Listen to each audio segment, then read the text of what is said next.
Hey everyone, welcome to Space Engineers, Beginner's Guide for New Players, Part 2. We're just going to jump straight into it today.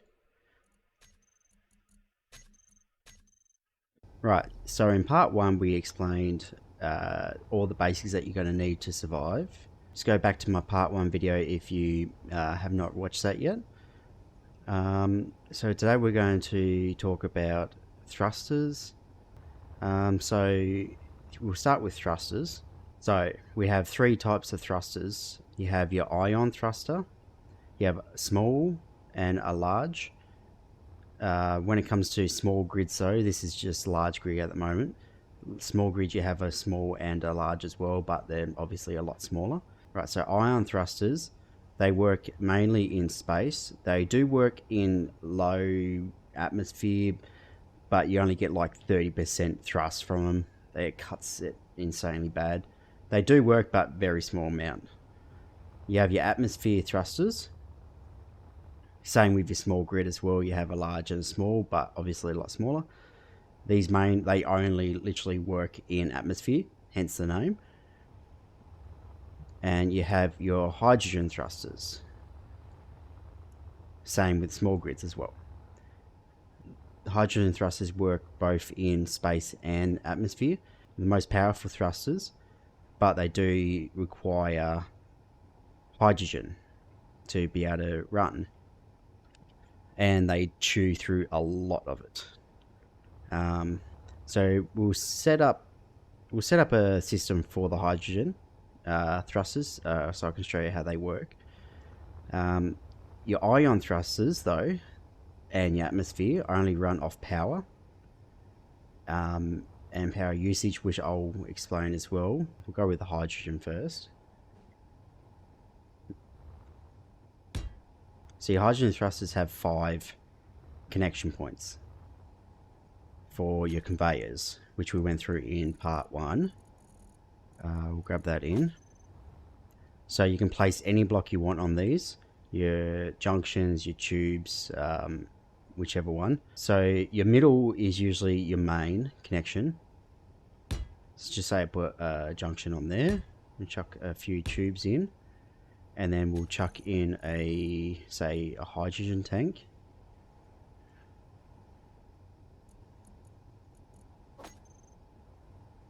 So your large hydrogen tanks also have 5, 6 points on them. So we'll set that up. We'll go that way. So obviously, because I've spawned this in, it's already got half hydrogen filled, which will allow your thrusters to start up. If your hydrogen tanks have nothing in them, your thrusters will just be dull like the other ones. So you kind of want to always have hydrogen if you're going into atmosphere, or if you're running a full hydrogen ship. So when it comes to these, you probably just want to be having a fair few of your O2 generators connected up to them. Let's go like this. So, and say you want to have a line of these, and just go like this for now.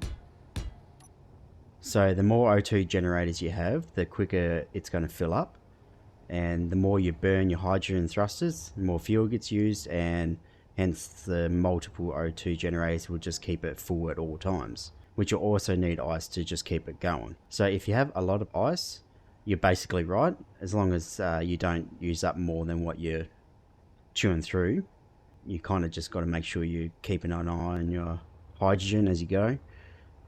The lower you get, the best to get out of atmosphere if you're using it for that, and then restock and then go back down.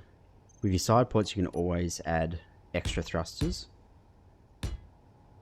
Say we go, you can either go like another one, so most ships usually have 1 or 2 spread across here like that. You can always just get rid of that and chuck a tank in the middle, so you have that, and then you have another thruster on the side like so.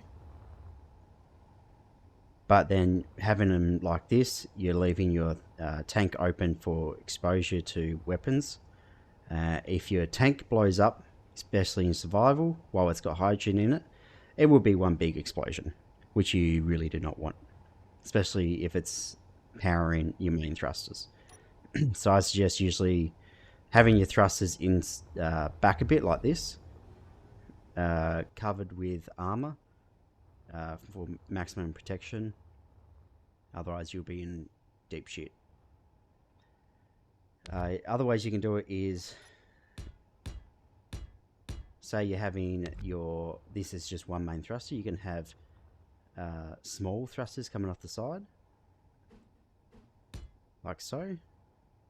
Or you can put in a junction piece and have one on each side, like so. So you have one thruster for each direction.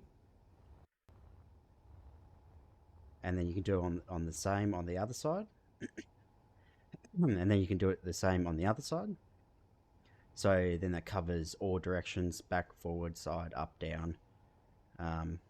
Obviously, being small thrusters, it's not going to have the power that a large thruster would have. But as you go, you'll learn what kind of thrusters you need for your ship type, especially when it comes down to your weight on your ship, which plays a big part on how well your ship performs. And we can get into all that into another video. Another way is, if you want to do it and you don't want to have a large ship, you can just put your small ones directly onto your large thruster and they'll still work as well. Not as efficient, especially if this large one gets taken down, or your small ones will go down too. But it's also just personal choice there, how you want to do it. That's basically what you want set up for running a hydrogen thrusters. Is your tank, your O2 generators, connected up to your thrusters with your conveyors. Right, so we'll get into your atmosphere thrusters. Just place these on the side. Main thing that the atmosphere thrusters will use up are motors. They're your most used up item in atmosphere. Make sure when you're placing your thrusters down, the fan is on the top. And you can see this little white smoke sort of thing coming out of the bottom. That shows that it's turned on. Obviously not going to work in space, but that's just a way of telling whether or not it's turned on as well. So fan on the top means you're facing the thruster downwards, which is going to give you lift upwards. The small one also tells you the same. So you have your fan on top, means that your thrusters point down. So when it comes to thrusters, no matter the size, I'm pretty sure, 3 blocks out from the end of the thruster, 1, 2, 3. So if I place a block there and you turn your thruster on full when you're going up, and there's a block in front of it, 3 blocks in front, that block will get damaged from the thrust. So if you're going to have interior thrusters, which you can do, make sure it's 4 blocks away. So 1, 2, 3 in front of the thruster, and it won't cause any damage. 3 blocks, so 1, 2, third block there, it will cause damage to that block. That's the same with all thrusters. Your ion is basically the same. That's more obvious of which way that's facing. Obviously these ones only work just in space. Then you have your only atmosphere ones, and then you have your hybrid ones. So with your ion thrusters, they take up 3 by 2 space. With your atmosphere ones, you take 3 by 3 space. And I'm pretty sure it's the same with your 3 by 3 for your hydrogen as well. Your small ones obviously are just 1. So your ion and your atmosphere don't need any conveyor systems. They literally just need a power system to be able to run. But they also need a specific amount of power to run all of them. Your hydrogen are the most complicated in a way, because you have to have a conveyor system set up for every single one of them. So say you got your back thrusters and you want some front thrusters, you're going to have to run a conveyor system all the way through your ship. Say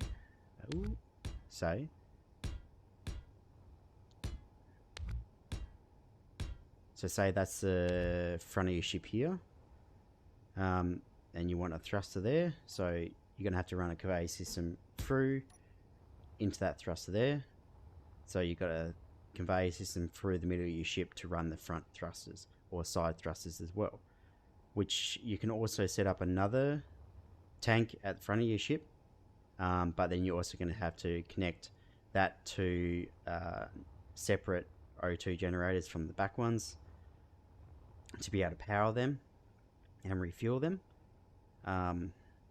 So it's usually best just to have them all connected, but have multiple connections in case one connection goes down, then it's still getting hydrogen through the other connections. So that's basically just your hydrogen setup, is just another conveyor system, but you have your hydrogen tank and your O2 generators that fill and recharge everything and keep it going. Now when it comes to your power for your atmosphere and ion thrusters, batteries are your basic way to go. They produce 12 megawatts at max. Your small reactors give out 15 megawatts, and your large reactors give out a whopping 300 megawatts. So they are your best for your power, your large ones, but they take up a lot of space. So if you're able to fit one of these in your ship, go for it, because it would give you the most power you will ever need. But they also require uranium to run, and they chew through a lot of it. That's your reactors. Your batteries are your best bet for running the ship. So you have like your reactors can be turned off, and then running your ship off your batteries. And then when your batteries are running low, you can turn your reactors on to recharge, which you have a setting in here, charge mode. So you can set it to recharge when they're dead. Once they're fully recharged, you can always turn your reactors off, save your uranium, and then turn your batteries back on to discharge. And then so forth. You can go discharge till they're dead, turn your reactors on to charge them, and run your ship off your reactors. And then once they're fully recharged, you can swap them over, turn them off, and use these again, saving a lot of uranium, and yeah, more efficient way to do it, but you've got to remember to do it. So we'll set up something just to show you the power usage for ion and atmosphere. Right, so I've just set up this here just to show you the power usage when it comes to thrusters. So we've got your battery here, so you only have one, but you have all these thrusters. So you've just gone overboard with your thrusters, and you think, okay, cool, we'll just keep going. So now, if I start moving, you'll notice down the bottom right it says 84% of power, which is a little lightning bolt. But I'm slowing down now, which are using 6 thrusters. And if you notice, it goes red. It means that I'm using too much power for what it can handle. So if I'm going full ball, I'm trying to slow down, I'm not slowing down quick enough because too much power is getting used. And that can cause problems, especially if I'm trying to use multiple thrusters at once. As you can see, all of them are turning on when I'm moving. It's going to cause a lot of issues. But that's just one battery. So if we add another one, and then we'll add another one, or maybe 2 more, just to show you. Now when I'm moving, you see it's down to max 47, probably hit 50. Oh, yeah, about that. So now I can move freely without any worries of power consumption. So the more power you have, such as batteries or reactors, the more you can use all your power systems in at once. So that's the same with atmosphere thrusters. They use up roughly around the same power usage in atmosphere. So if you're using ion and then atmosphere instead of just hydrogen, turn your ion off when you're in atmosphere and just use your atmosphere, because having both of them on will completely drain your power systems, having both of them on when you don't need them. So I always suggest having at least a couple of reactors on your ship, which you can always set up nicely because they have 2 connections. Say we'll go like this, then you turn it up like that, and then you have one facing around like that.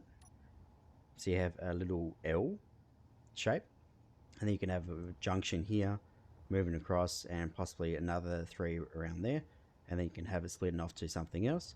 So your reactors are getting uranium as you're going, and they could all connect up to like a hydrogen system or your normal survival kits and all that. And you also, by the way, have hydrogen engines that generate power, but they do chew through a hell of a lot of ice. So you have that connected up to, say, just an O2 generator or a storage container that has ice in it. So we chuck a small cargo container in there, and I will chuck some ice in there. So your hydrogen engine will chug out 5 megawatts. So it doesn't chug out a lot of power, but it's also a good backup if you ever need. If you're completely out, always have one of these on your ship just in case you have ice, but you're out of power completely. These will convert the ice into power, which can in turn charge your batteries just to get you to where you need to go, essentially. So I'll turn that on just so you can hear what it sounds like. So it basically just sounds like a truck. With your pistons, sounds cool, yeah, with a fan. And that's basically it. They do chew through a hell of a lot of ice in survival. So on that point, I'll end the video here. Leave a comment if this has helped at all. Feedback's always appreciated. And I'll see you next time in part 3.